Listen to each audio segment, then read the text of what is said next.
voir en salle le film québécois Rebelle, qui a gagné 2 prix à Berlin et qui, jusqu'à maintenant, a été vendu dans 7 pays. Voici le réalisateur, Kim Nguyen, et la comédienne Rachel Mwanza et son traducteur.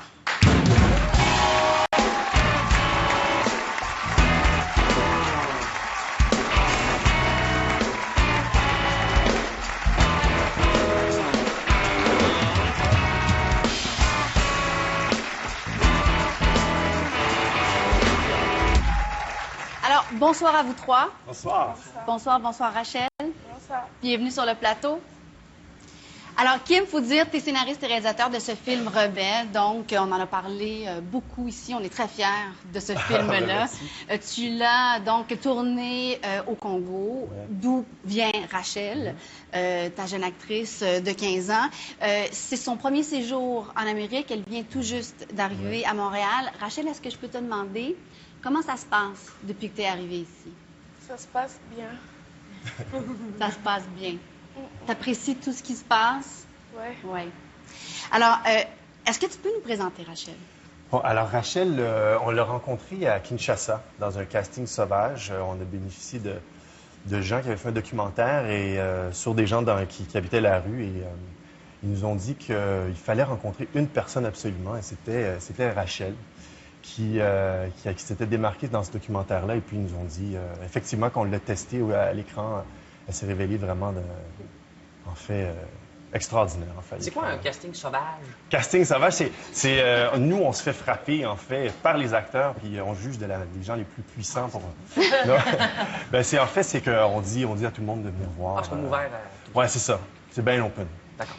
Alors, c'est ton 6e film. On l'a dit, ça a été tourné entièrement au Congo, sans vedette québécoise, avec des acteurs et des non-acteurs. Des acteurs québécois aussi, quelques-uns. Quelques-uns. Principalement des acteurs congolais, dont la plupart ne pouvaient pas lire ton scénario en français. Effectivement. C'est un film aussi qui raconte une réalité bien, bien différente de la nôtre sur les enfants soldats. On va regarder un extrait. OK.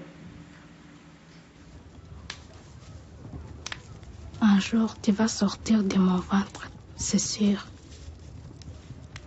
Alors, il faut que je commence à te dire comment je suis devenue soldat avec les rebelles. Écoute bien quand je te raconte mon histoire, parce que c'est important que tu comprennes c'est quoi la vie de ta maman avant que tu sortes de mon ventre. Parce que quand tu vas sortir, je ne sais pas si le bon Dieu va me donner assez la force pour t'aimer.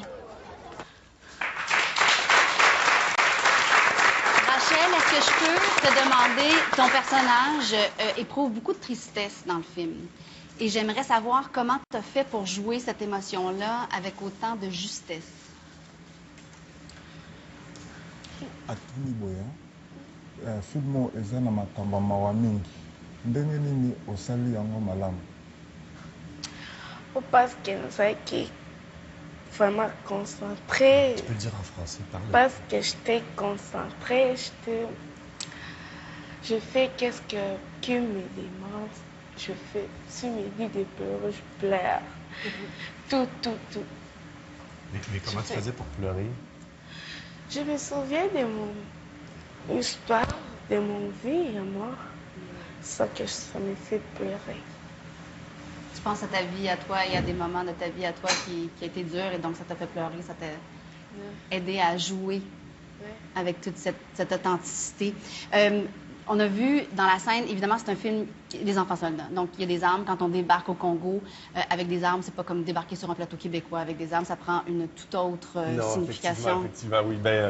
Une fois qu'on avait réussi à avoir les permis pour importer, on avait 14 000 balles à blanc importées, on avait une centaine de Kalachnikov, on a une vingtaine de kilos d'explosifs à emmener dans une zone de guerre.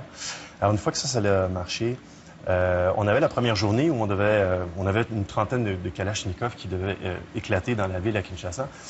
Et j'avais pas réalisé à quel point ça pète une Kalachnikov. C'est incroyable le bruit que ça fait. Si on vit d'un chargeur sans écouteurs, on peut avoir mal aux oreilles pendant assez longtemps. Alors ça, c'est une Kalachnikov.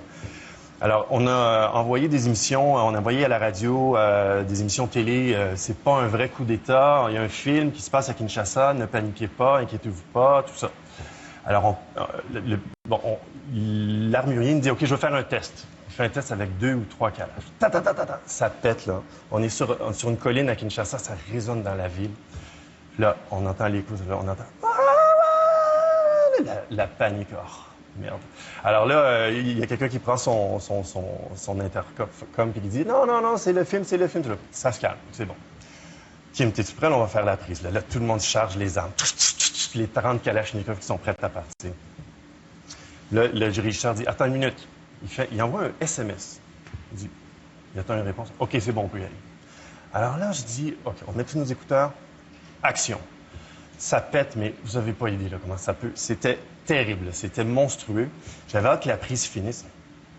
Et puis là, le silence s'arrête. C'est pas la panique. Wow, c'est bon, OK. Sauf que là, au loin, derrière le plateau, on voit de la fumée monter. Là, mais ça se rapproche, la fumée. Là, là on commence à entendre des camions. Ça se rapproche, ça se rapproche. Oh merde, c'est quoi ça? Puis là, on regarde au loin. L'armée s'en venait vers nous. Le SMS, c'est qu'il fallait envoyer un SMS, mais il fallait qu'il envoie un SMS au sergent. Il y avait 20 chars d'assaut qui fonçaient sur nous avec 100 soldats, Kalachnikov et un lance-roquette. 8 torpilles visées vers nous parce qu'ils ont entendu tellement de Kalachnikov. Alors notre régisseur, il part en courant, il dit « Non, non, non, non, non, c'est le tournage, c'est le tournage, c'est le tournage. » Finalement, on est en vie, c'est comme ça. Oh, wow! Sur Doppler en flic, une fois, au midi, c'était du poulet, puis je suis arrivé, puis il en restait plus. Je capotais. Non, mais tu sais... Fait que je t'entends, là. Oui, mais je m'étais dit que je suivais Louis-José Hood, il fallait que j'arrive avec une bonne histoire. Avec un bon punch. Oui, ton punch. Au niveau de l'anecdote, là, je pense que tu me tâches. Ce film-là touche. Ce film-là touche beaucoup de personnes, a touché le jury, donc, à Berlin. Rachel a particulièrement touché le jury à Berlin. Rachel, si tu veux bien, on va revoir des images de quand tu es allée chercher ce trophée-là, l'ours d'argent à Berlin, des mains de Jake Gyllenhaal. The Silver Bear for Best Actress goes to Rachel Mwanza for her role in Rebelle.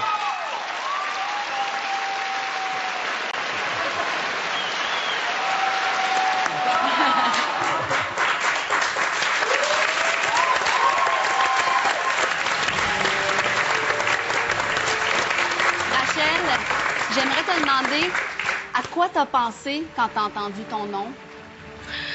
J'étais pas bien entendu, j'étais avec mes écouteurs.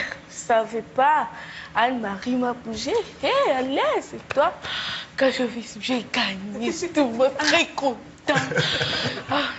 J'étais vraiment très, très content. Vraiment très content. Je voulais pleurer, mais non. J'étais vraiment très, très contente. T'étais très, très contente. Je pense que tous les gens qui t'ont regardé aussi gagner avaient aussi envie de pleurer, mais de pleurer de joie. C'était vraiment un très beau moment. Kim, c'est une histoire d'amour.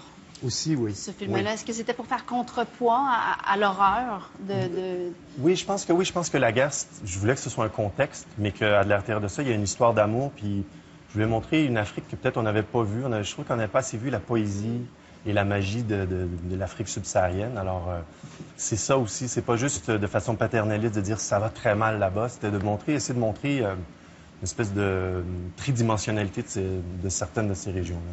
Quand on tisse une relation comme celle que tu as avec Rachel, je présume que ça se termine pas quand la campagne de promo se finit.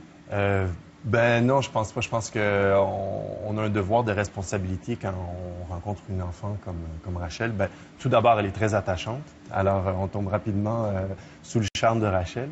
Mais en fait, son dû, qui est son salaire, c'est entièrement son dû. C'est pas une démarche humanitaire.